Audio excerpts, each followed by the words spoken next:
camouflage combat suits, slogging along a muddy Mekong Delta riverbank. They don't look like sailors of the United States Navy. The sea and their ship are miles away.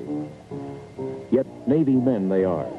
And the quick, matter-of-fact commando raid they carried out here is a routine mission in modern naval warfare.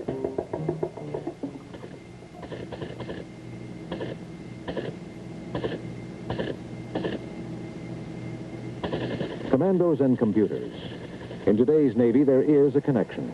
Because long before the commando team reached its jungle rendezvous for ambush, this computer played a part in putting them there. It fed a paper ribbon into an electronic brain, which fed a flight syllabus into an instrument trainer, which taught the fundamentals of helicopter flight to the pilot who flew them in. Russian Navy copy check, 01 will be all that. Okay, briefly, we'll start our pre-flight by checking over the cabin area here of the cockpit. And we begin on our console just thinking of a question mark pattern. Critical systems, as you can see on the diagrams right here, and on the trainer right here, operate with the cyclic stick, and the cyclic stick alone. Today's Navy still sails the seas, but it also flies. Here at the Naval Air Station, Ellison Field, Pensacola, Florida, fledgling pilots, Navy, Marine Corps, and Coast Guard earn their wings of gold in 11 weeks of intensified training. The helicopter is their bird. Each student is a qualified aviator with at least 160 hours of fixed-wing flying behind him. Each instructor is a veteran of both fixed and rotary-winged flight. They know their business, and the men they train learn well. We learn that the helo can do a lot of jobs, like carrying external cargo. We take it in simple steps, though, like lifting concrete blocks, just to get the feel and coordination of manipulating this amazing contraption.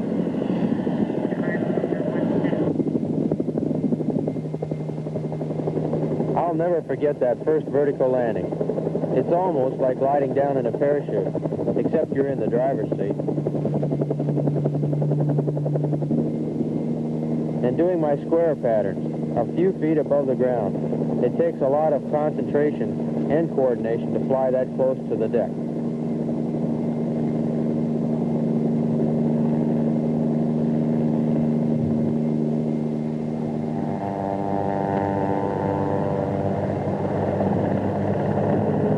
They teach us how to get in and out of confined areas, too. We had to land a helo in a hole in the woods that barely looked big enough for a Volkswagen. Flying backwards is quite a sensation at first, but you get used to it. I think the biggest thrill in my chopper training was the day I brought off my first simulated rescue. They were timing me. I admit I was a little nervous. We flew out to the boondocks, and, well, we spotted old Joe down there in a clump of trees. I brought the bird in pretty wild-like and pulled her to a nice steady hover, right over him. He climbed into the sling, and we started hauling him aboard. I thought at the time this could have been the real thing.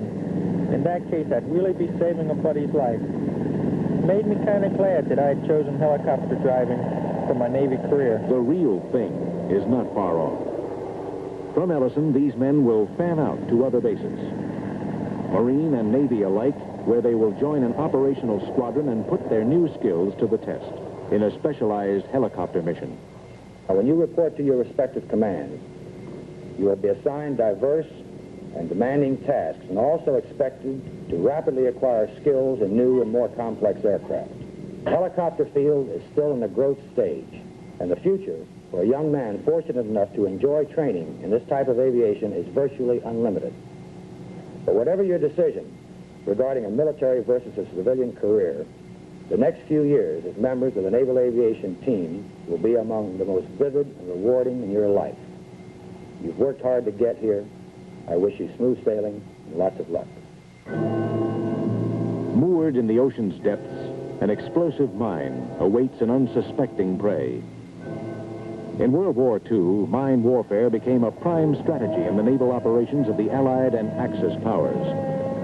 The underwater mine is one of the most insidious of all the weapons conceived by man. Its devastating charge can obliterate a ship and its crew with sudden, blinding fury. The task of detecting and destroying these deadly devices is the concern of every maritime nation. Since the early 1950s, the United States Navy has devoted painstaking research to develop the most effective mine countermeasures. The helicopter has proven to be one of the best antidotes. Once a moored mine is detected, its mooring cable must be cut, allowing it to bob to the surface where it can be blown up by gunfire. To effect the severance of these moorings, submerged explosive cutters are a part of a moored mine-sweeping system which is towed by the helicopter. When one of them snares a mooring cable, the explosive charge in the cutter drives a guillotine to sever the mooring cable and the mine surfaces. Vessels normally employed in mine-sweeping operations are vulnerable. They must pass over a mined area ahead of their sweep gear. But the helo, streaming its gear at a safe distance behind, has no surface contact and is out of the mine environment. The helo plays several roles in today's mine countermeasures missions. It can support and extend the sweeping operation of surface vessels. It can fly as lead sweep to decrease surface vessel exposure. Or it can do the job alone. Carry, stream, tow, and retrieve its own specially designed lightweight sweep gear. A self-sufficient airborne hunter of the death dealer lurking somewhere down under. This seaborne marauder, when it's hostile, is one of the most formidable threats to any naval power. She can prowl anywhere, alert for the strike, eluding visual detection. The submarine's proficiency as a destroyer of ships and coastal defenses is today sharpened by its capability of carrying long-range missiles, which can fling nuclear destruction to virtually any place in the world. This challenge has demanded a new system of defense and counterattack. The Navy has met the challenge with the Anti-Submarine Warfare, or ASW Task Force, a coordinated hunter-killer team which includes an aircraft carrier, destroyers, attack submarines, fixed-wing aircraft, and helicopters. Whenever the open sea lanes or coastal waters of the free world are menaced by hostile aggression, the ASW Task Force goes to work. Its nucleus is the aircraft carrier, which functions as flagship, communications center, and home berth for the unit's aircraft.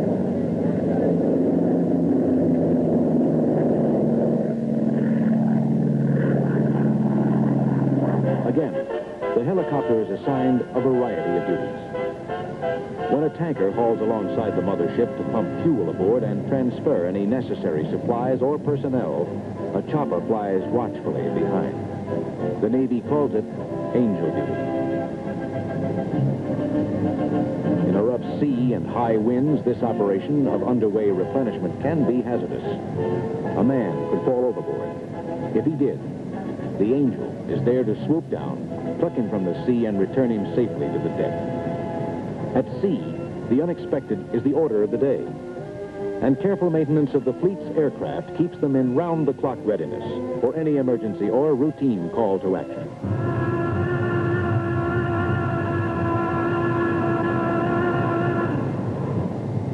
When a sub is detected by any member of the task force and its presence is radioed to the carrier's combat information center, the copters and their crews are ready to participate in the final search and attack. Sir, 710 reports sinker 040 60 miles. Takeoff time's at 1500. The sow right now bears 270 magnetic, 40 miles, which puts it right about in the center of area Lotus here. You'll be relieving chink 6-1 and 6-2 on station. Each element in the ASW force is equipped with echo-ranging sonar to track and localize the enemy, and each carries armament for the kill.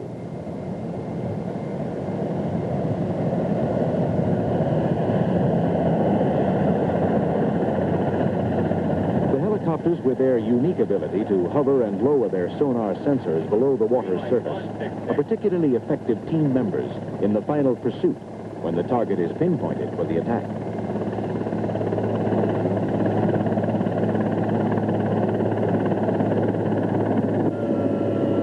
They're going to a standard search at this time.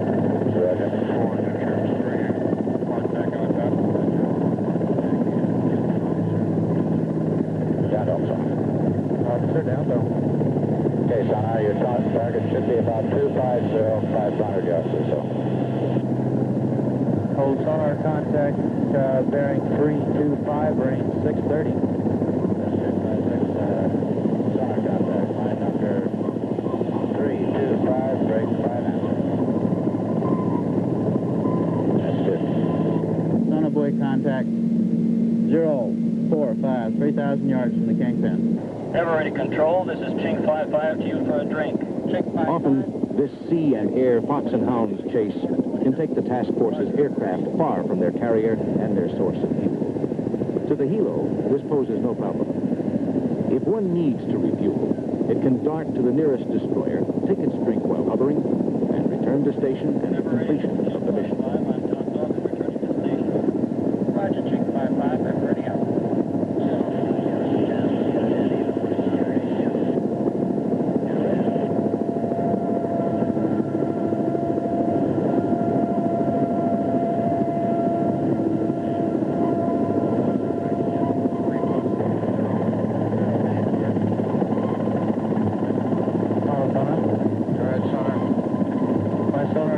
Bearing 315, range 370, classifies possible sub on target tracking, sir. Roger. Classified possible. Okay, that sounds right. Listen, Judo, break tip. Stand by. Conduct attack on 3-3's mad contact, which is confirmed by 6-3 sonar. Over. Turn to the round. I think I can get a better setup on you. 38, bearing 2.5.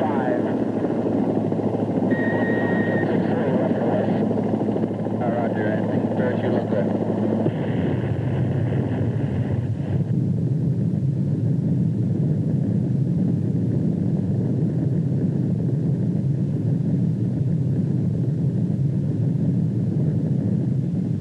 Mighty rockets have hurled a succession of United States astronauts hundreds of thousands of miles from Earth.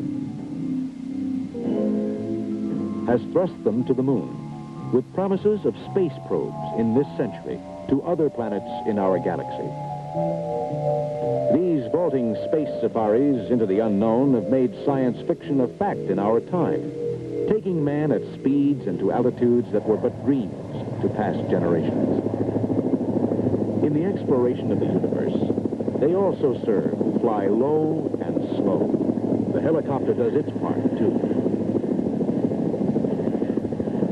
At the critical climax of a succession of Mercury, Gemini, and Apollo missions, when the command module burns through the atmosphere and parachutes that last few thousand feet, the helo has been there to retrieve the astronauts, bring them to the recovery carrier and their well-earned red carpet reception.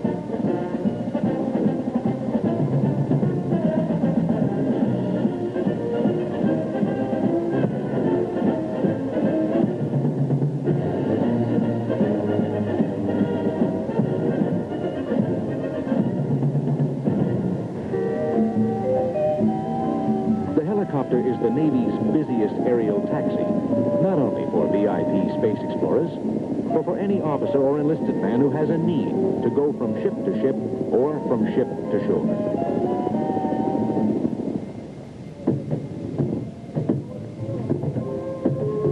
From the South China Sea to the Gulf of Tonkin, from the Mediterranean to the Caribbean, from the North Atlantic to the South Pacific, the ships and men of our Navy and Marine Corps are deployed in the defense of democracy.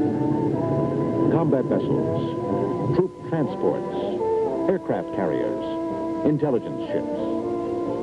In one part of the world, they may be fighting a bitter war. In another, they may be patrolling a potential trouble spot, or the tour of duty may be training to ensure constant battle readiness of men and machines.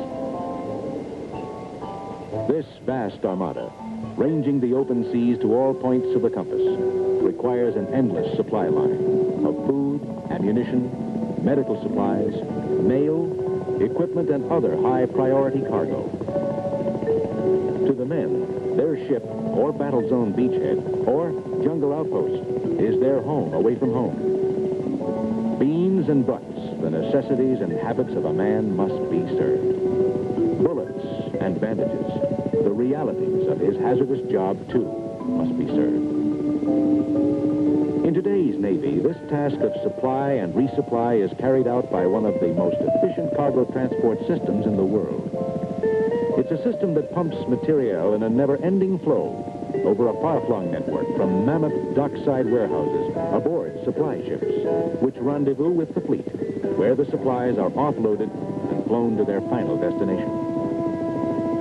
In this mission, it is again the helicopter, this time in the role of flying truck, which functions as the final air link in the network. By air, deliveries are made quickly and simply, without delays.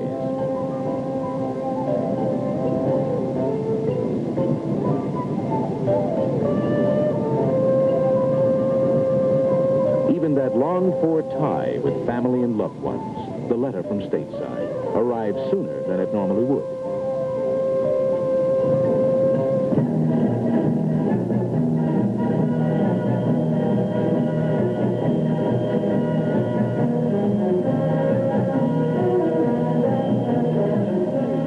World War II created new obstacles for the fleet's amphibious forces.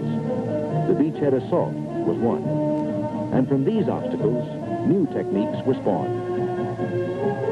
The conquest of an onshore, enemy-held stronghold from the sea is today a much swifter and safer maneuver than it was in the bloody days of Iwo Jima, Anzio, and Tarawa. A new doctrine of amphibious warfare is in force.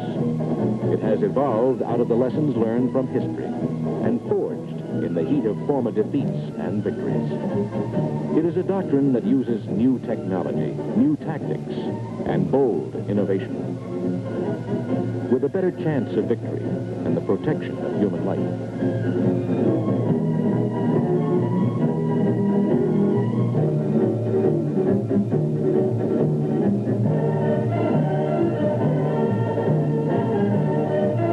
This fact was never more clearly defined than through the performance of helicopters in the beachhead assault missions of the Vietnam War. Based on LPH carriers, LPH for landing platform helicopters, the heroes airlift Marines and their supplies from ship to shore, eliminating concentrated waves of landing craft and support ships at the water's edge.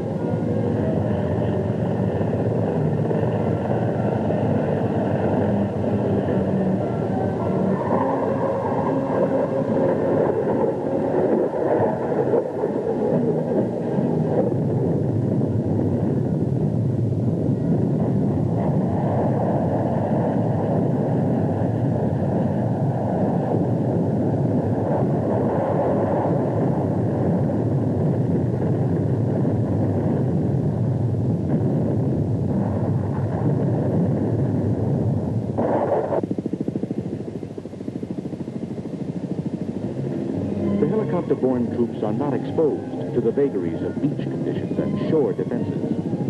Instead of slugging their way across the beaches, they rely on speed and surprise to land in relatively undefended areas. They can set down far inland, getting well behind the enemy. Widely dispersed objectives as far as 100 miles from the carrier can be seized. For the Marine, there is no climbing down landing nets, no long hours of waiting in assault boats tossed about on heavy seas, no worry about tides or shoals or mines. There is no beach holding.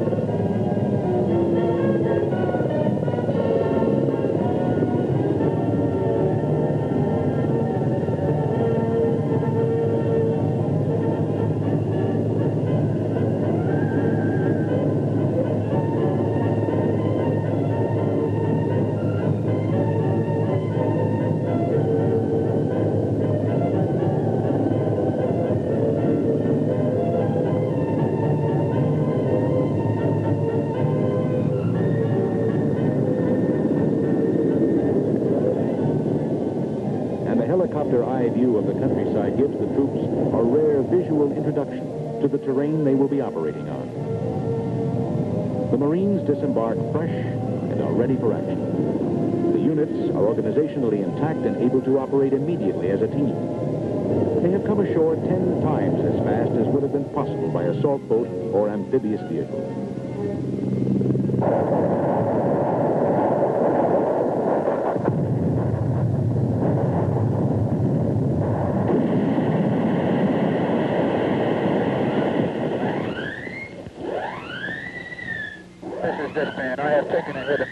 I have carriers on board requesting immediate medevac. I have green deck, winds 20 degrees to port at 25 knots, over. Roger, this man, this is 6-2, on my way to you, estimating 3 minutes. In war, the inevitable happens. Men get hit, and the mounting toll of dead and wounded wrenches the conscience of mankind. It is unfortunately the price of freedom. That price, however, would be a lot greater if it were not for the helicopter and the skillful and courageous crews who fly it. The number of wounded whose lives have been saved by these aerial ambulances probably will never be known.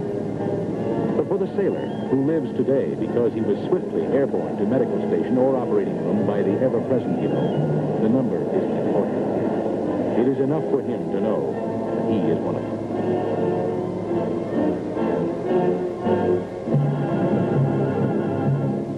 And so you, as helicopter pilots, will be very shortly in a position to fly search and rescue, particularly if you're going to Southeast Asia.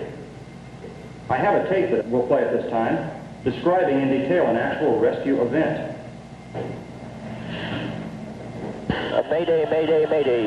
Night train 505, get off target. Presently 265, 47 miles, channel 40, ejecting now. Big brother, big brother, big brother. This is night train 507. My playmate, night train 505, buttoned out at 265 degrees, 47 miles, channel 40. What's your position, over? This is a Big Brother 90. We're presently 240 degrees, 6 miles, channel 40, proceeding to scene now, over. 507. Night train 507, this is Big Brother 90. I picked up a beeper signal, a strong beeper signal in your area, proceeding to the area immediately for recovery, over. This is Night train 507, roger. We have a survivor in the water at this time. He looks like he's in pretty good condition. Request you expedite rescue, over. Big Brother 90, roger. This Big Brother 90, roger. We have him inside. We're going into effect recovery now.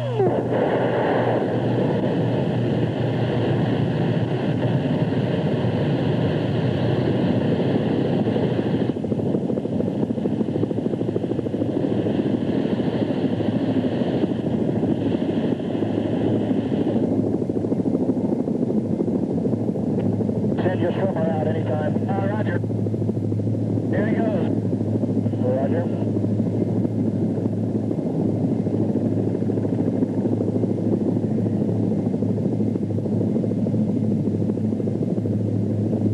Okay, crewman, stand by back there. All set out. Roger.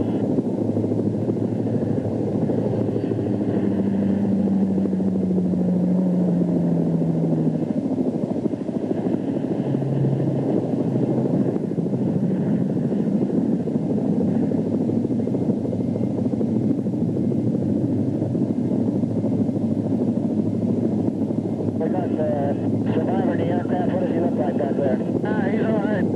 Okay. Got a little bruise on his forehead. Roger. He's smiling a lot, though. I'm sure he is. Night train 507, Big Brother 90, over.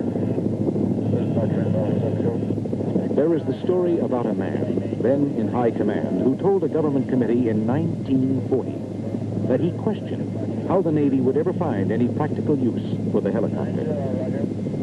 3 decades of naval history have supplied the answer.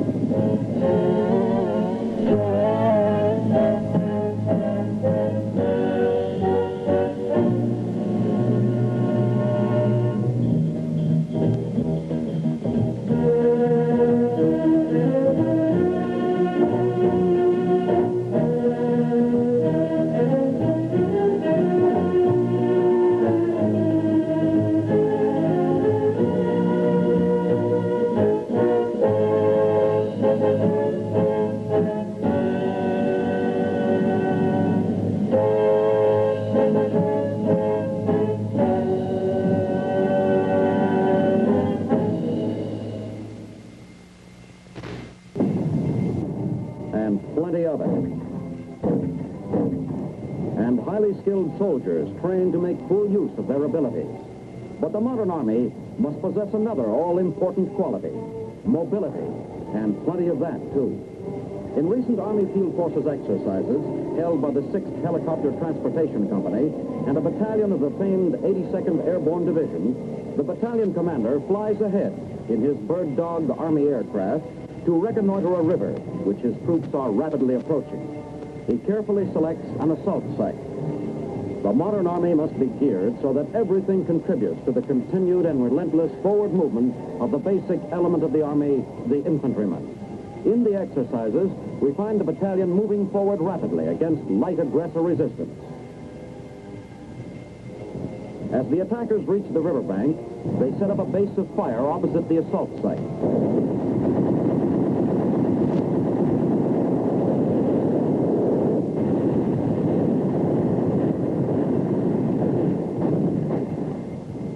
Simultaneously, a preparatory barrage of artillery fire is laid down on the aggressor-held shore.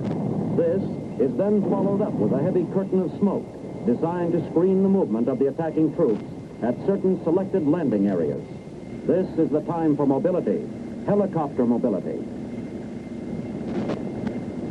Now, to take advantage of the artillery barrage and the smoke screen, the attacking battalion's reserve company is quickly loaded into the helicopters of the newly organized Helicopter Transportation Company. The idea is to get there fastest with the mostest. Each helicopter company has 21 H-19 cargo or troop carrier helicopters, which can carry 6 to 8 combat-equipped men or nearly a ton of cargo. Each company also has 2 small utility H-13 helicopters. The chief purpose of these aerial trucks is to augment the traditional ground transportation system, which once again proves that armies need not be chained to the ground.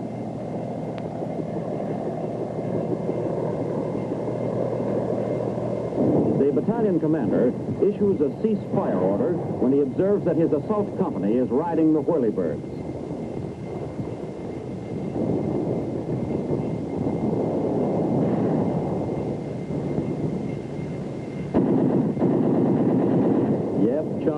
They're ours. Part of the Army's equipment designed to do everything possible to assist the combat man. When he boards his little H-13, the battalion commander will fly to land directly behind his assault troops across the river without losing precious minutes in jeep transportation.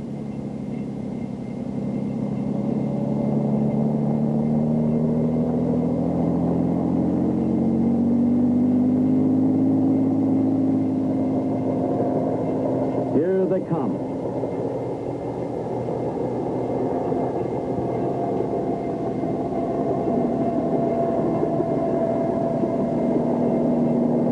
The helicopters land easily and effortlessly. The first men out are engineers to help build a bridge crossing, followed closely by the assault infantrymen who pile out ready for action.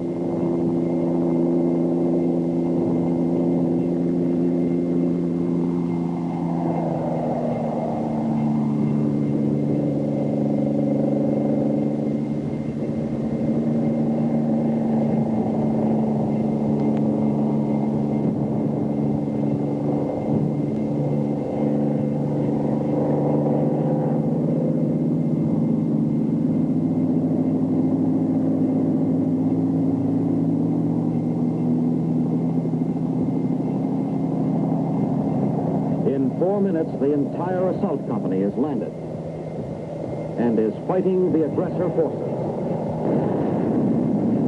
Screened from aggressor observation by a heavy curtain of smoke, the troops advance to rout the aggressor forces.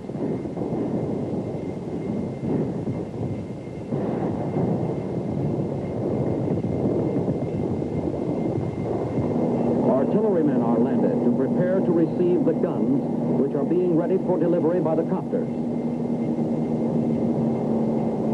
Here they go. Firepower with a plus, mobility, a helpful shove, and a short run, and the copters gain sufficient momentum to become airborne.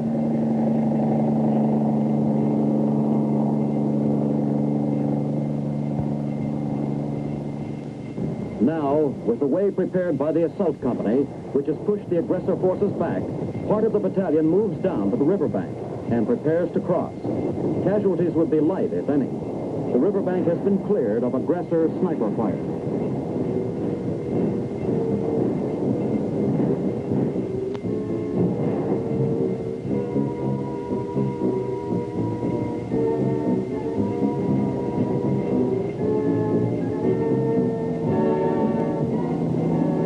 Here comes the firepower.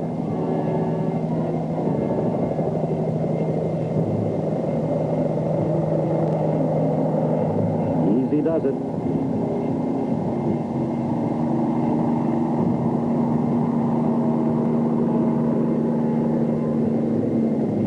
The copters not only deliver the guns, they bring up the goods to feed the guns. Ammo.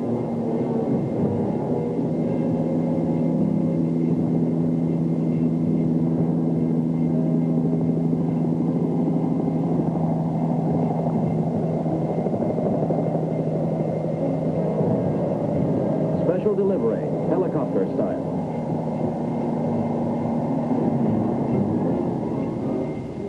As a training measure in these Army Field Forces exercises, part of the battalion prepares to cross the river in engineer assault boats.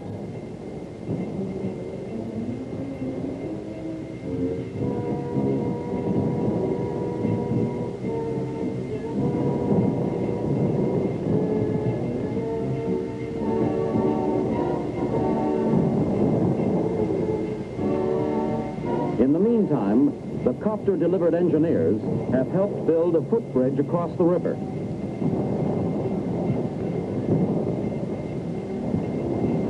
After the artillery lays down a protective barrage of fire to cover the crossing,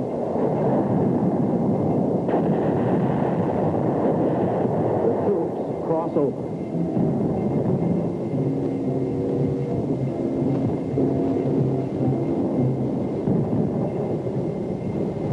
The modern infantryman has to be able to move not only on foot, but in the air and in boats. Up and back the copters go. The assault mission completed, the copters shift gears and shuttle back to the rear supply areas to go into logistical support of the men on the ground. The remainder of the battalion then pushes across the river. They continue the momentum initiated by the copters as they land on the opposite side of the river.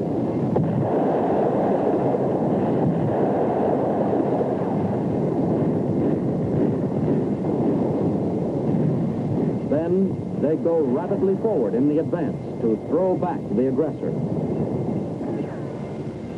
Up and back the copters go. In no time, they're windmilling their way back with the supplies needed by the advancing assault wave. The loads are slung externally for speed and handling to avoid possible aggressor fire. At other times, when not operating close to the battle line, the load would be carried internally and would be considerably heavier. The copter is a true aerial workhorse in transportation. In addition to bringing in men and materiel, these flying trucks can also double as ambulances to evacuate casualties. Thousands of critically wounded men in Korea have been saved by helicopter, and from almost inaccessible mountain peaks where rescue was once an impossibility.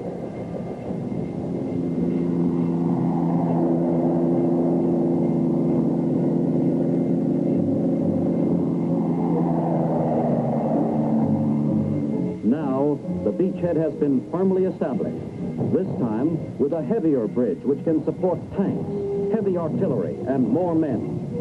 Only 10 years old, Army aviation provides a third dimension of mobility to already powerful ground forces.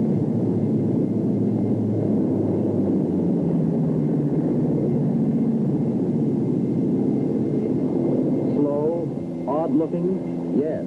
But what a job the helicopter can do. It can do the rough job, the tough job. It can hover like a bird. It can really land on a dime. It can even fly backwards. It can contribute spectacularly to making the American Army a highly mobile, powerful force in an already fast-moving world.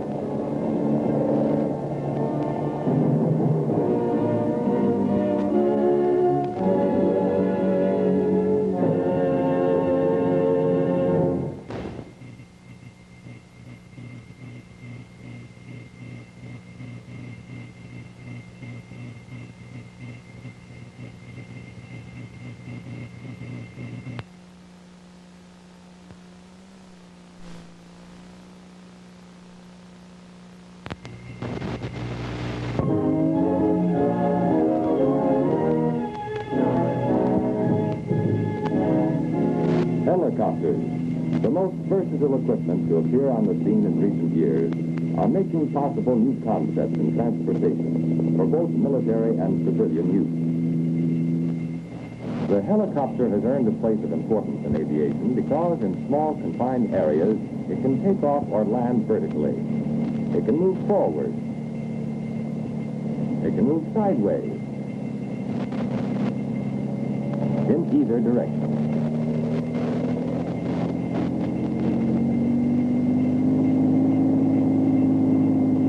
It can move backwards.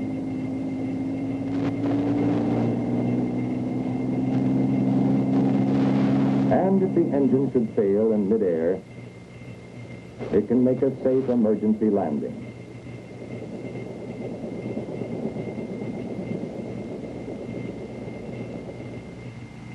Although the helicopter has only recently become a practical means of transportation, its idea has occupied man's thought for centuries.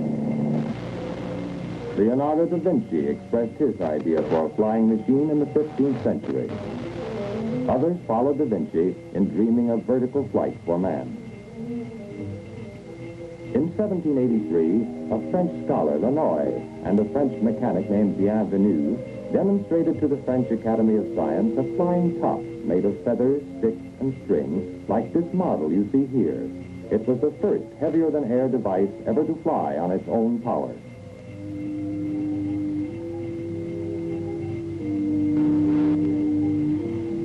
Half a century later, an English schoolboy, George Cayley, heard about Lannoy's flying top. In 1843, he designed a four-rotor model helicopter, but having only heavy steam engines available for power, he never tried to build a full-size machine. In 1878, Enrico Forlanini of Italy built a model powered by a midget steam engine, which actually hovered at 40 feet for 20 seconds. The advent of the gasoline engine marked a turning point in the development of the helicopter. Inspired by the success of a pilotless machine built by Charles Renault, his student Louis Breguet built this helicopter in 1907. It carried him to an altitude of 5 feet. This flying octopus was built by Dr. Georges de Baudisart for the United States Army Air Service and test flown in 1922. It rose to a height of 5 feet and stayed aloft for 1 minute and 43 seconds, but was too complicated and proved impossible to control in flight. In that same period, the American Emil Berliner and his son Henry built 2 machines. This, his second, proved fairly successful. Experiments continued throughout the world, and in 1923 came a significant development. A Spanish inventor, Juan de la Cierva, developed the autogyro. It was a cross between a helicopter and an airplane. It had 6 wings and a standard propeller to raise it off the ground. A free-spinning rotor on top gave additional lift. He was able to cross the English Channel in this machine, and his principles of design were to lead to a successful true helicopter. In 1934, the Frenchman Louis Breguet tried again. This time he achieved real stability and control. In fact, his machine is generally considered the first practical helicopter. In 1937, the German Heinrich Fokker built this FW-61. It could hover, go straight up or down, and move forward or backward. It set new records for endurance, speed, distance, and altitude. Other inventors, of course, were hard at work developing different ideas and helicopter configurations. Here in America, Igor Sikorsky, who had been carrying on rotary wing experiments for years, made his first free flight with this DS-300 in 1940. Although the Army had already commissioned the Taj Company to build a helicopter, it followed Sikorsky's progress with keen interest.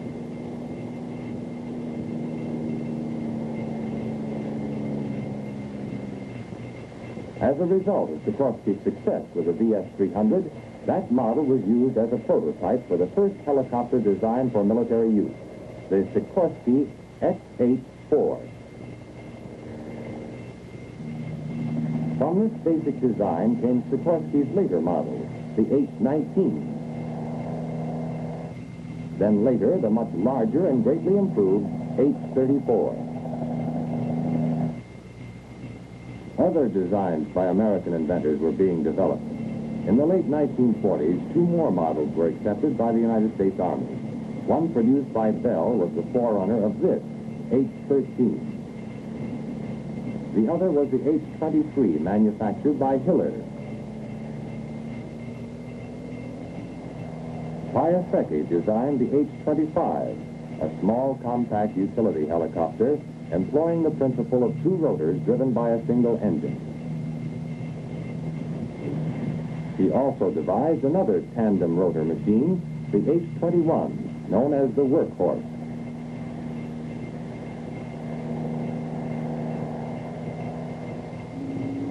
Cayman built machines such as the HOK series, using 2 rotors mounted side by side and so synchronized that the revolving blades intermeshed.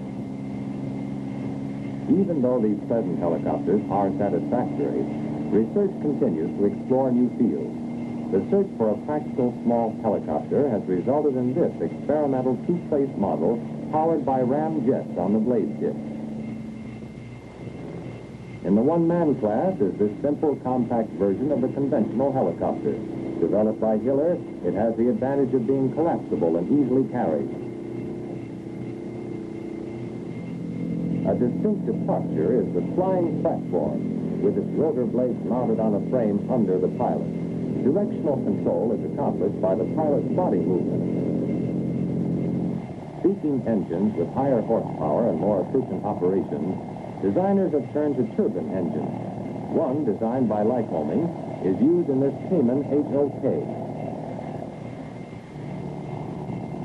Bell's latest utility helicopter, designed for the Army, the XH-40, also uses the Lycoming turbine engine.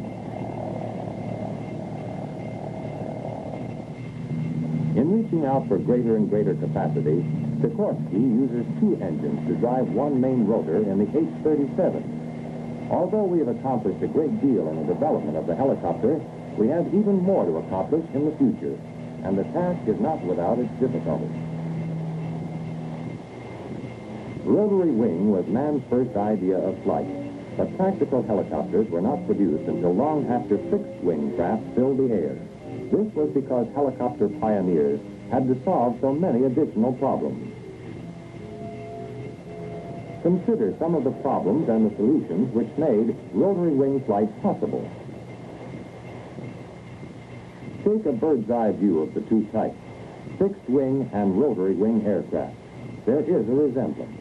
Rotor blades are really wings. That's why helicopters are called rotary wing aircraft. So first, let's see how a fixed-wing aircraft flies.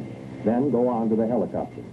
In flight, 2 basic forces must be overcome: weight and drag.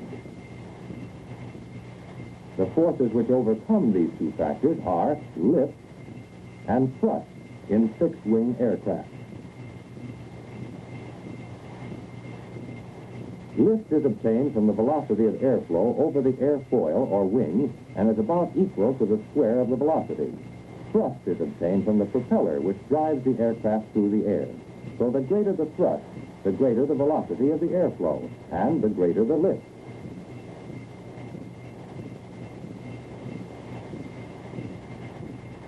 Another factor which affects lift is a change in the angle of attack of the wing, as shown here.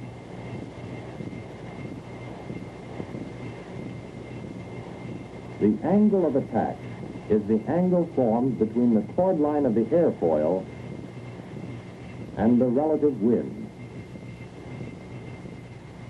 Increasing the angle of attack up to the stalling point will increase lift within the limits of airfoil design. Now, any increase in the flow of air or in the angle of attack, or both, will increase lift. A conventional fixed-wing aircraft gets most of its lift from its wings. The helicopter gets enough velocity of airflow by rotating its blades at speeds up to 350 miles per hour while standing in one place. To increase the angle of attack, the pitch of the rotor blades themselves is changed. In all helicopter rotor blades, 2 types of pitch changes are possible. The first, called collective pitch, gives a change in the angle of attack which is constant and equal on all blades. By changing this collective pitch, the helicopter can make vertical movements up or down, or it can hover. The other type of pitch change is called cyclic pitch change.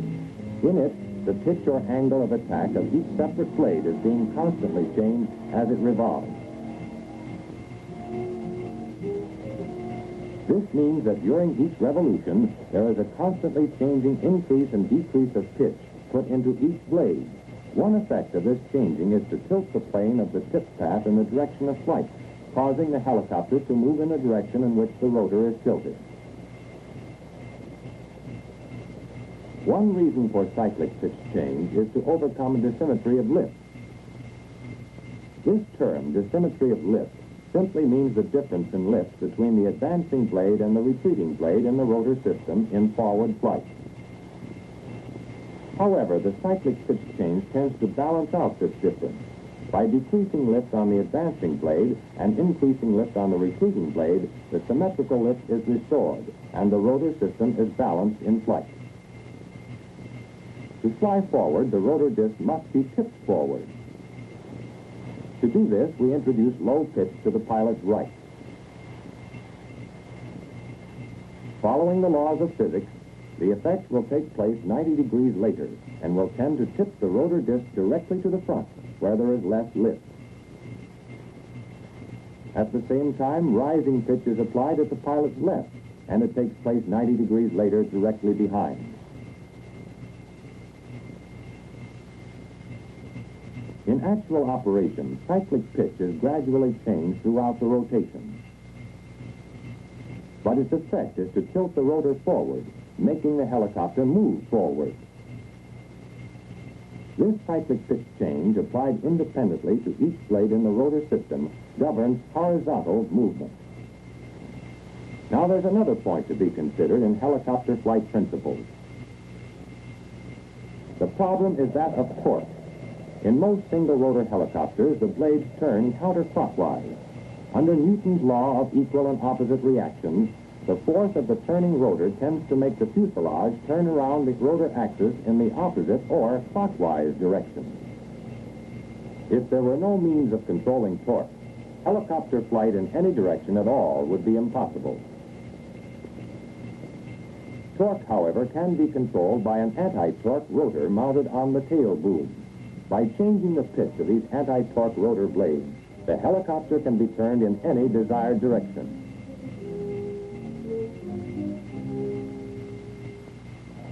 In tandem rotor design, torque is no problem.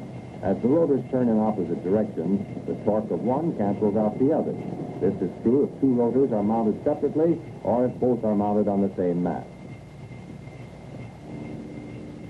So much for the principles of rotary wing flight. Now let's take a look inside the cockpit at the flight controls by which the helicopter is operated. Alongside the pilot is the collective pitch stick, which changes the collective pitch of the rotor blades and causes the helicopter to move up, down, or to hover. A motorcycle-type throttle is mounted on this stick. The cyclic control stick tilts the rotor and causes the helicopter to move forward, backwards, or sideways. These anti-torque pedals are coupled to the tail rotor. By varying the pitch of the rotor blades, the helicopter is turned to the left or right when hovering. With the development of the helicopter into a practical reality, new uses are being found for it every day by private industry, government agencies, and military services. For example, oil companies find that helicopters earn their pay in running preliminary surveys and in patrolling their pipelines. Even the farmer has found a use for the helicopter in crop dusting. The low and fairly slow-flying helicopter can put the spray where it is needed in a hurry. Inaccessible areas are opened up for on-the-spot news coverage by airborne television cameras. The Postal Department also has found a use for helicopters. It has become quite commonplace now to carry mail from a downtown post office to a nearby airport for direct transfer to a cross-country airliner. Traffic police use helicopters to patrol the highways and prevent dangerous traffic conditions from developing. Conservation officials find it useful in counting elk and other wild animals in game surveys. Game can be herded toward better feeding areas or have food delivered to them in bad winter weather. In time of civil emergencies such as floods, the helicopter is called upon to carry medical supplies and food to isolated victims or to evacuate them to places of safety. Today, the military services are among the more important users of helicopters. Commanders find they can get to advanced units quickly to keep themselves abreast of tactical situations.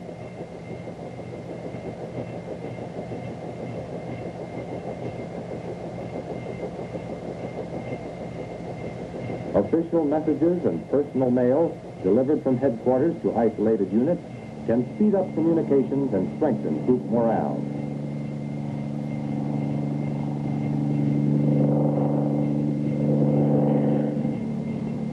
Telephone wire on speed reels can be laid over rough terrain in a matter of minutes, a job which otherwise would require hours of work by the usual ground team.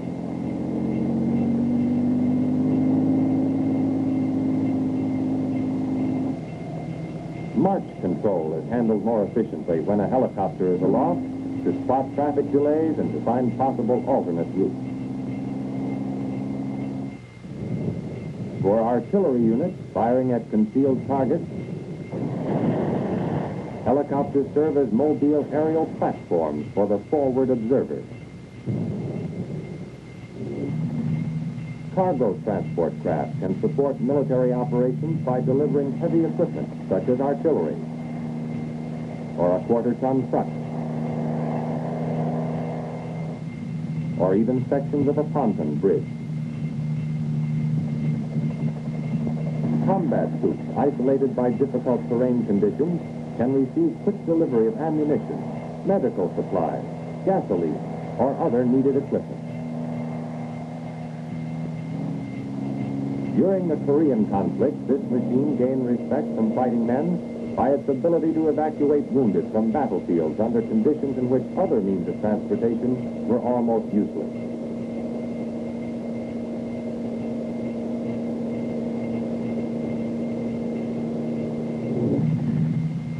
However, this vehicle's greatest value to the Army lies in the fact that a commander can plan on going over as well as around an enemy. Knowing that troops and equipment can be delivered to virtually any point when needed, he can proceed with confidence. The helicopter, then, can well be considered a new weapon in the hands of the field commander. Through its versatility, it provides the commander with the ability to maneuver and gives him the shock action necessary to assure success on tomorrow's battlefield.